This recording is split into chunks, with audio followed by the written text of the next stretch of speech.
Good day, everyone. Today, we're going to discuss about the strategic human resource management in public service, enhancing efficiency, effectiveness, and ethical standards. Our members are Mr. Dalbonica Francisco III M, Ms. Enriquez Mabel B, Mrs. Peña Beata P, Mrs. Pinella Lynette F, and Mr. Makayan Julius Ken B.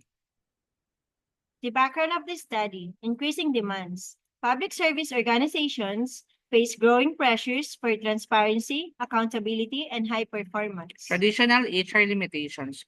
Traditional HR practices often fail to meet these evolving demands, leading to inefficiencies and ineffective service delivery. Misalignment issues. There is often a misalignment between HR practices and the strategic goals of public service organizations. Ethical challenges. Public sector's organization must adhere to higher ethical standards due to the regulatory requirements and public expectations. Need for SHRM, Strategic Human Resource Management, aligns HR practices with organizational goals, optimizing workforce management, and promoting continuous improvement. Research aim. This study explores how SHRM can enhance efficiency, effectiveness, and ethical standards in public service organizations. Statement of the problem. Main problem. How can SHRM enhance efficiency, effectiveness, and ethical standards in public service? For the sub-problems are, what are the current inefficiencies in public service HRM? How can SHRM improve organizational effectiveness? And what are the ethical challenges exist in public service HRM, and how can they be addressed? For the objectives of this study, to explore the role of SHRM in enhancing efficiency, effectiveness, and ethical standards in public service. To identify key inefficiencies in current HRM practices. To propose strategies for improving organizational effectiveness, develop a framework for ethical HRM practices in public service. Significance of the study. This research is important because it addresses the critical need for improved HR practices in public service organizations to meet increasing demands for efficiency, effectiveness, and ethical standards. The beneficiaries are public service leaders, HR professionals, public sector employees, and general public.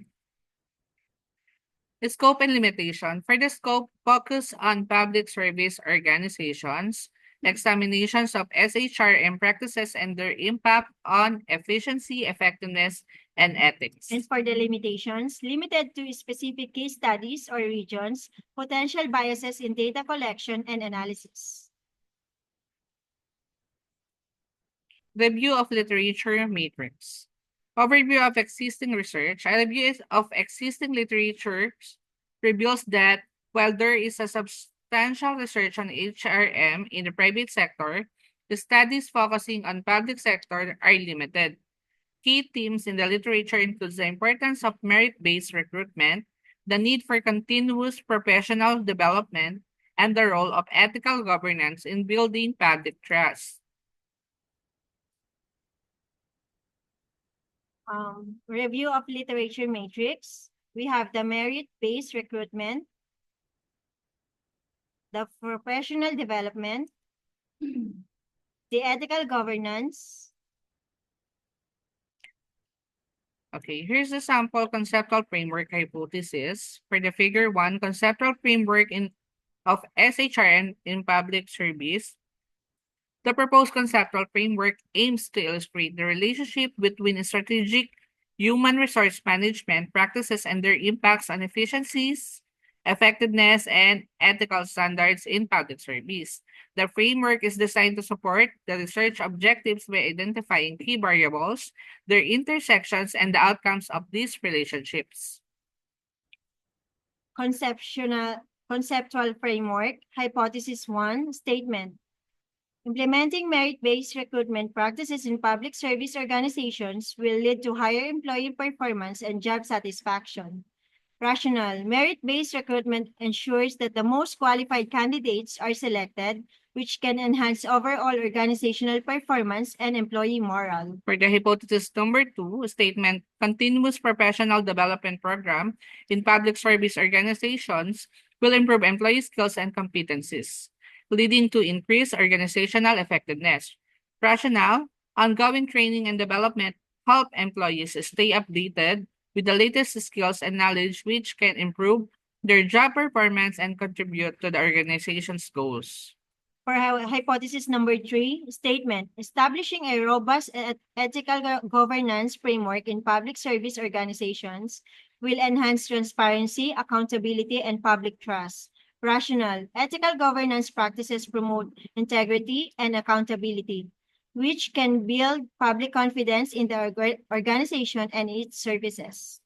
For the hypothesis number 4 statement, effective performance management system aligned with organizational goals will improve service delivery quality in public service organization. Rationale, performance management system that are aligned with organizational goals ensure that employees are working towards the same objective, leading to improved service delivery.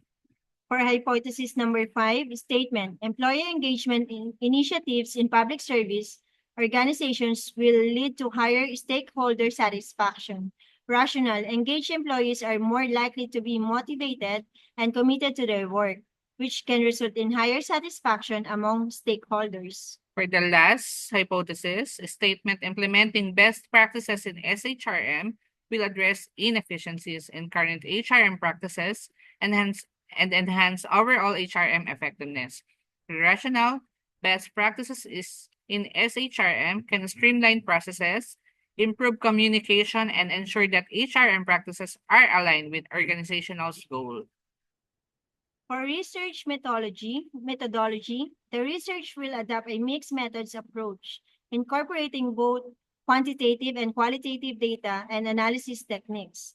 This methodology will facilitate an in-depth and comprehensive examination of HRM practices within the public sector, enabling a holistic understanding of their application and impact. Okay, for the data collection methods, surveys and questionnaires, interviews, focus groups, documents analysis, and case studies, and secondary data analysis. For data analysis method, we have quantitative analysis, qualitative analysis, and data visualization. And that's That's the end of our report. okay. Thank you for listening. Bye.